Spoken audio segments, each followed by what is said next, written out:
রাধে। কলি ঘর তিমিরে গোড়াশিল জগজনে ধর্ম কর্ম রহ দূর। কলি ঘর তিমি, তিমির শব্দের অর্থ হচ্ছে অন্ধকার। কলি ঘর তিমির, কলি যুগের যে ঘোর অন্ধকার। কিসের অন্ধকার? অজ্ঞানতার অন্ধকার, মায়ার অন্ধকার। যে অন্ধকারে নিমজ্জিত হয়ে আমরা ভুলে গেছি কে আমি, কোথা থেকে আমি এসেছি, কি আমার আসল পরিচয়, কে আমার আপন, কে আমার পর, সেটুকু বিচার বুদ্ধি আমাদের লোক পেয়েছে। আমরা কাম অন্ধ, জ্ঞান অন্ধ। যে কিরকম কর্ম তো আমরা সবাই করি, কিন্তু সঠিক কর্ম কোনটা আর বেঠিক কর্ম কোনটা সেটার বিচারটা আমরা করি না। আমরা জ্ঞানী সবাই হয়েছি, সবার মধ্যেই কম বেশি শিক্ষা রয়েছে, কিন্তু সেই শিক্ষাটা আমরা সঠিক কাজে লাগাতে পারি না। কিরকম?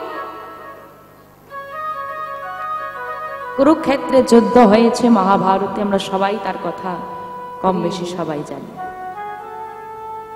যুদ্ধের পর অর্জুন ঠাকুর তার সখাকে বলছে, তার সারথীকে, অর্জুনের সারথী কে ছিল? কৃষ্ণ, স্বয়ং ভগবান। স্বয়ং ভগবান অর্জুনের সারথী। সেই সখাকে ডেকে বলছে অর্জুন, অর্জুন ঠাকুর বলছে যে আমার তো অনেক পাপ হলো, তা পাপের তো খণ্ডন করা উচিত। তা আমার মনে স্বাদ জেগেছে একটু গঙ্গা স্নান করে আসি।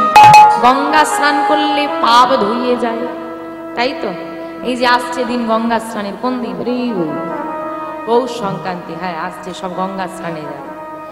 ভগবান মনে মনে হাসছে আর বলছে, অর্জুন তুমি এত জ্ঞানী হয়ে কাম অন্ধ হলে, জ্ঞান অন্ধ হলে, তাহলে তোমাকে একটু শিক্ষা দেওয়া উচিত। না, মনে মনে ভগবান বলছে তোমাকে তাহলে একটু শিক্ষা দিতে হবে। তা ভগবান অর্জুনের মধ্যে দিয়ে জগৎজীবকে শিক্ষা দিচ্ছে। কি শিক্ষা দেখুন। তা সারথী যদি বলা যায়, যে আমরা চলতি কথায় সারথীকে কি বলি? ড্রাইভার। ভাবো, ভগবান অর্জুনের ড্রাইভার। ড্রাইভারকে যদি বলে চল, ড্রাইভার কি করবে? যেতে হবে, চলো। অর্জুন রথের উপর উঠে বসেছে, ভগবান রথ চালনা করে নিয়ে এসেছে, আর নিয়ে এসে এই গঙ্গার ঘাটের বহু দূরে রথটাকে থামিয়ে দিয়েছে। আরে এখানে দাঁড়িয়ে বললে যে? ভগবান বলছে দেখো ভাটার টান পড়েছে। কোথায়? হ্যাঁ, ভাটার টান কোথায় পড়ে? আমাদেরও জীবনে ভাটার টান এসে গেছে, চিন্তা নেই। কি আসেনি? আরে হয়ে তো গেল 50, 40 তো হয়ে গেল, আর কত জোয়ারে বাবা। তো ভাটার টানটা পড়েছে, এটা ভগবান দুটো কথা বোঝাচ্ছে। এক তো নদীর ভাটার টান পড়েছে, দ্বিতীয় অর্জুনের মনের মধ্যে মায়ার ভাটার টান পড়েছে, তবে না সে গঙ্গা স্নানে এসেছে। তো বলছে অর্জুন ভাটার টান পড়ে গেছে। হ্যাঁ, ভাটার টান পড়লে কি হয়? জলটা নেমে যায়, কাদা হয়ে যাবে। এর মধ্যে আমি যাব কেন? গঙ্গা স্নান তো তুমি করবে, তুমি চলে যাবে, তুমি গিয়ে স্নান করে এসো, আমি এখানে দাঁড়িয়ে আছি, আমি এখানে অপেক্ষা করছি। তো রথের মধ্যে ভগবান অপেক্ষা করছে, অর্জুন ওই কাদা পেরিয়ে হাঁটতে হাঁটতে গঙ্গার ঘাটে এসে উপস্থিত হয়েছে। স্নান করতে নামবে, এমন সময় ভগবানের লীলা দেখুন, একটা পচা মোড়া ভাসতে ভাসতে যাচ্ছে ওই ঘাটে।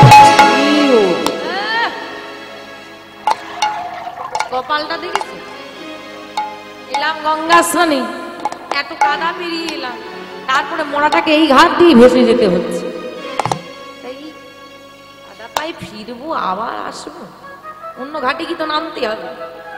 আচ্ছা কাজ করি, এখানে একটু দাঁড়িয়ে যাই, মোড়াটা ভেসে চলে গেলে, জলটা পরিষ্কার হয়ে গেলে নেমে যাবে। এই বলে অর্জুন ঠাকুর অপেক্ষা করছে, মোড়াটা ভেসে ভেসে যাচ্ছে।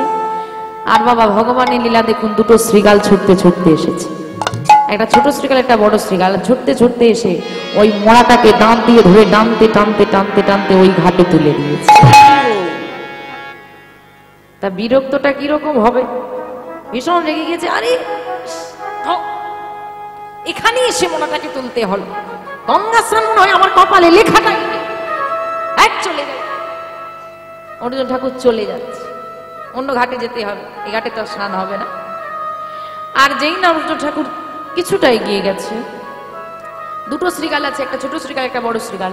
ছোট তো অর্জুন ঠাকুরের দিকে ফিরে যাচ্ছে, আর ছোট শ্রীগালটা কি করেছে, তাড়াতাড়ি করে ওই মড়াটাকে খেতে যাচ্ছে। যেই না মড়াটাকে খেতে গিয়েছে, বড় শ্রীগালটা বলছে থাম, দাঁড়া দাঁড়া দাঁড়া দাঁড়া।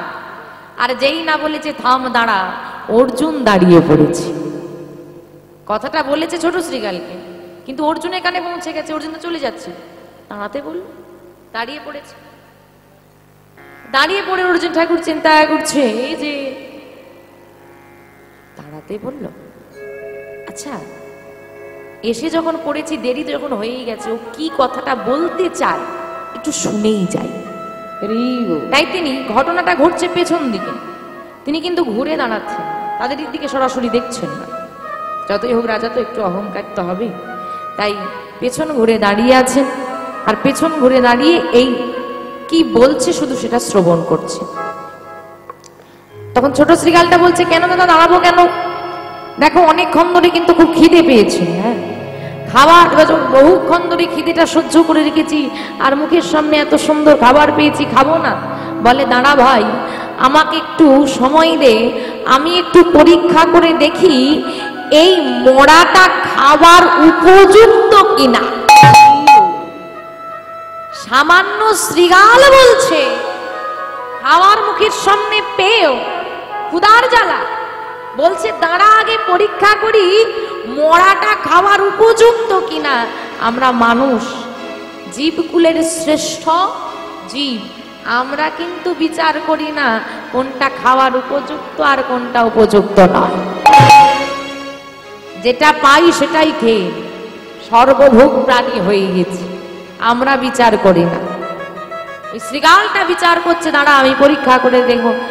আবার মড়ার আবার পরীক্ষা, একে তো পচে গন্ধ উঠে গেছে, তার আবার পরীক্ষা।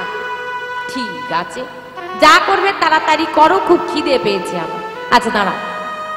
তো বড় শ্রীগালটা কি করেছে, গিয়ে ওই মড়াটার বদনটা মানে মুখের একটু গন্ধ নিয়েছে, তারপর বুকের গন্ধটা নিয়েছে, তারপর চরণের গন্ধটা নিয়েছে, আর নিয়ে বলছে ভাই ভাগ্যটা খুব খারাপ, এই মড়াটা খাওয়া যাবে না।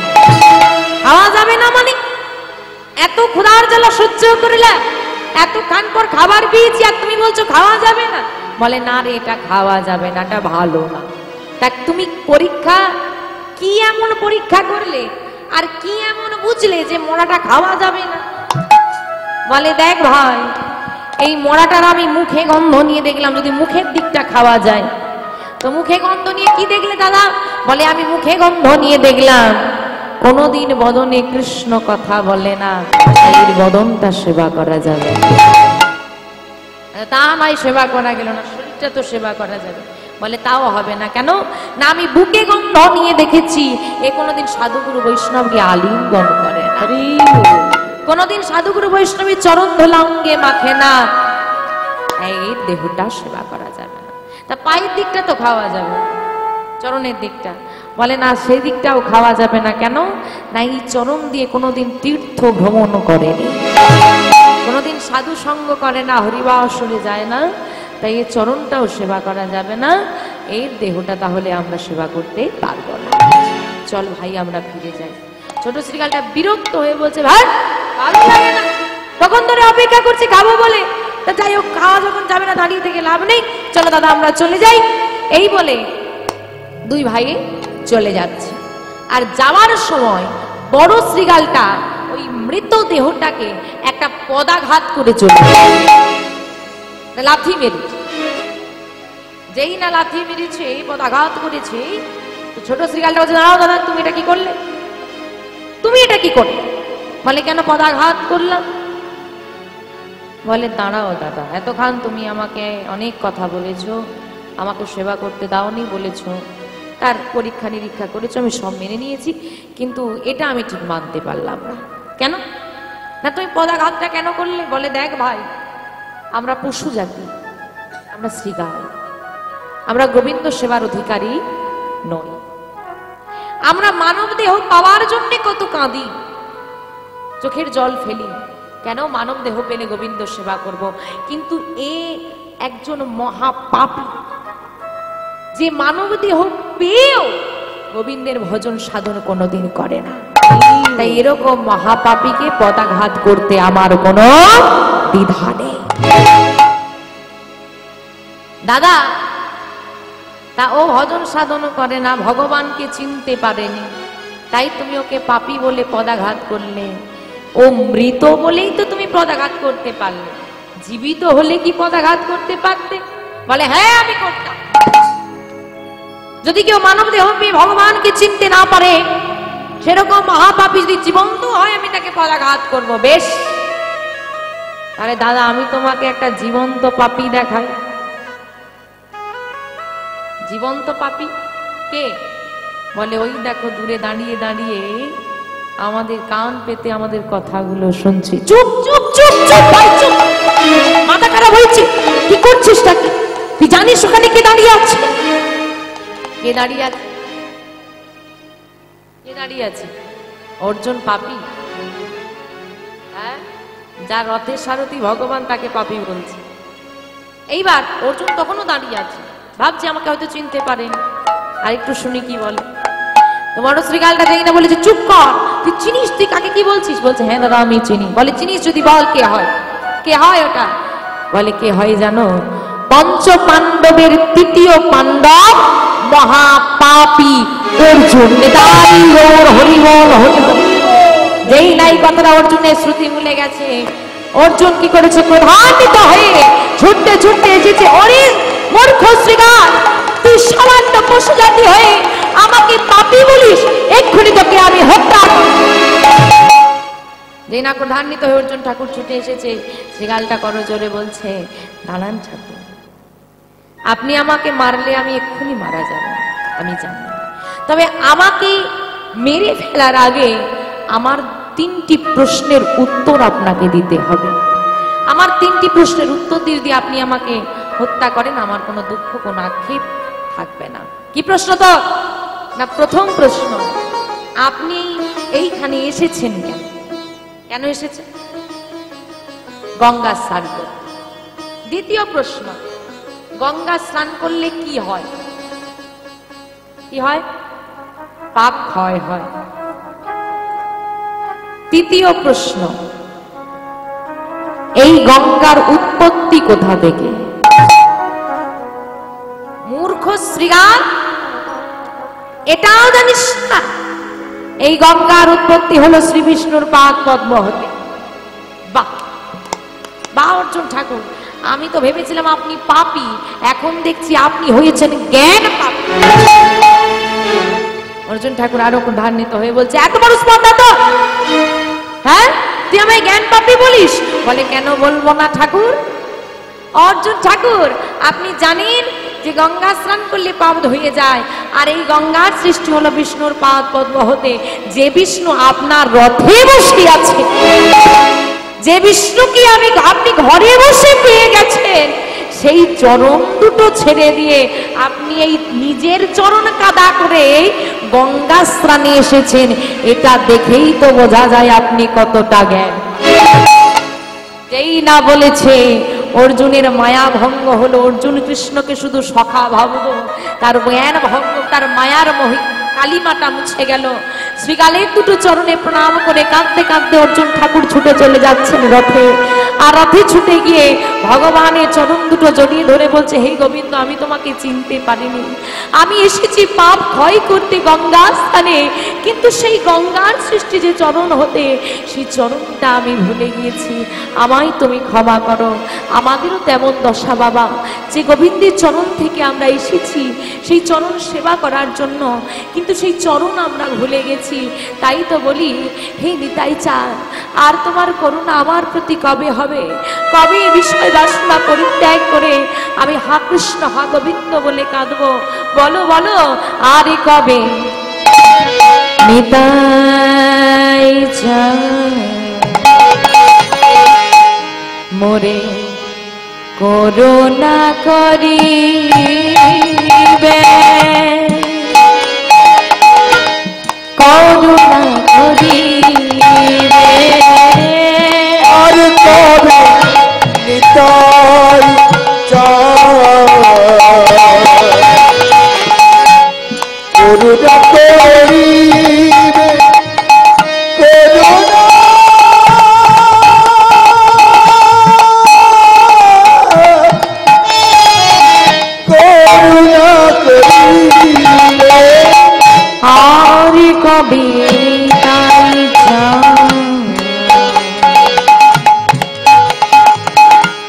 করুণা করে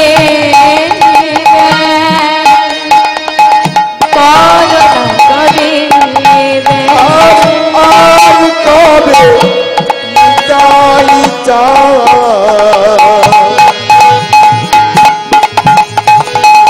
করুণা করিবে করুণা করিবে সংসার বাসনা কবে তো চাবে সংসার বাসনা কবে তো সংসারে বাসনা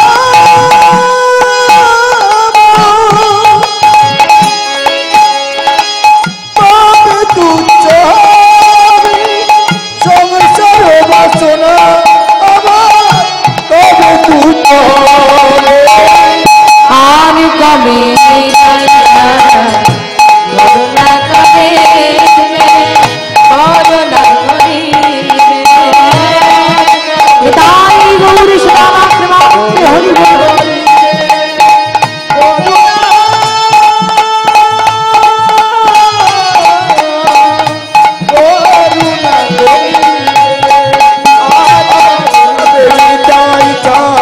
করুণা করিবে করুণা করিবে আর কবে তাই চার করুণা করিবে করুণা করিবে। তাই বাবা আমরা যখন জ্ঞান অন্ধ কাম অন্ধ জীব হলাম এই কলিযুগে আমাদের কলিহত জীবকে উদ্ধার করবার জন্য শ্রীমান মহাপ্রভু জগৎবাসীকে রক্ষা করার জন্য নেমে এলেন এই ধরাধামে।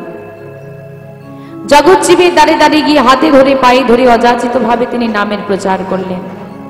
আজ থেকে 533 বছর পূর্বে 1407 শতাব্দীর 23শে ফাল্গুন 1486 খ্রিস্টাব্দে দোল পূর্ণিমা তিথিতে শচী মায়ের কোল আলো করে নেমে এলো গোরাচাঁদ, যার আলোয় আলোকিত হয়েছিল সারা জগৎভূমি বিশ্বভূমি, যিনি জাত ধর্ম বিচার না করে ধনী গরিবের বিচার না করে সবার চরণ ধরে ধরে নামের প্রচার করেছেন।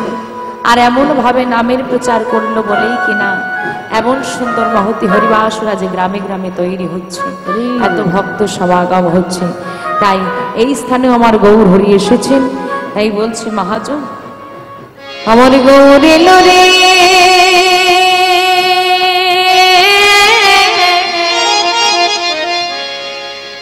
এই সোনা নদিয়া উলুধ্বনি, আমার উলুধ্বনি কই? হরি ধ্বনি নিতাই গৌরী সীতানাথ প্রেমানন্দে হরি বল হরি বল। সবেদা শোনা যায় আমাদের গৌর এলো রে,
সঙ্গে কে গো? বাহ, সবার বাড়িতে নিতাই গৌরীর চিত্রপট আছে, প্রতিদিন প্রদীপ দান করেন। হাতগুলো কেমন আছে? তোমাদের গুলো কেমন আছে? হ্যাঁ, আরে নদিয়া বানাতে হবে, নদিয়া বানালে তবে না নদিয়ার চাঁদ আসবে। আর নদিয়ায় কেউ এমন করে না, যা হবে যাকে যাকে নিতাই চাঁদ হাত দিয়েছে তারা তোলো, যাদেরকে হাত দেয়নি তুলতে হবে। তোলো, হাত নেই, না থাকলে তুলতে হবে না, থাকলে তোলো। আমাদের গহরেলা, আমাদের গহরেলা, আমাদের গহরেলা রে, সঙ্গে নিতাই এলো রে।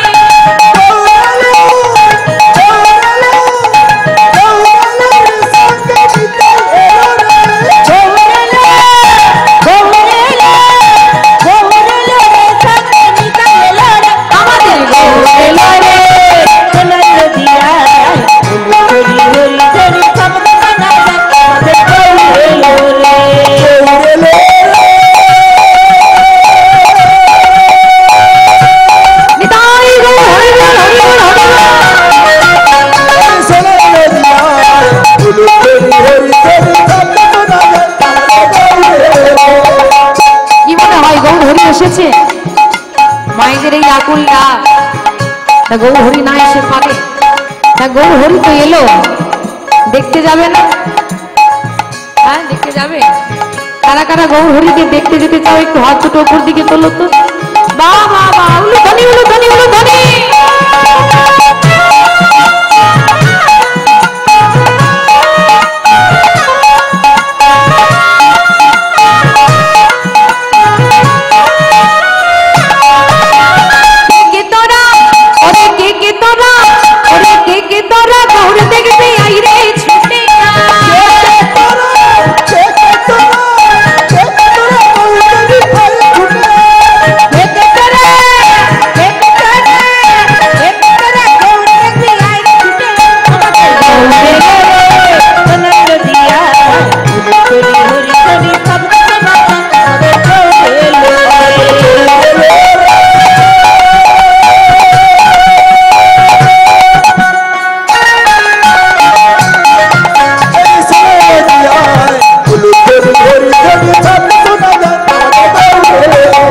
শান্তিপুরা,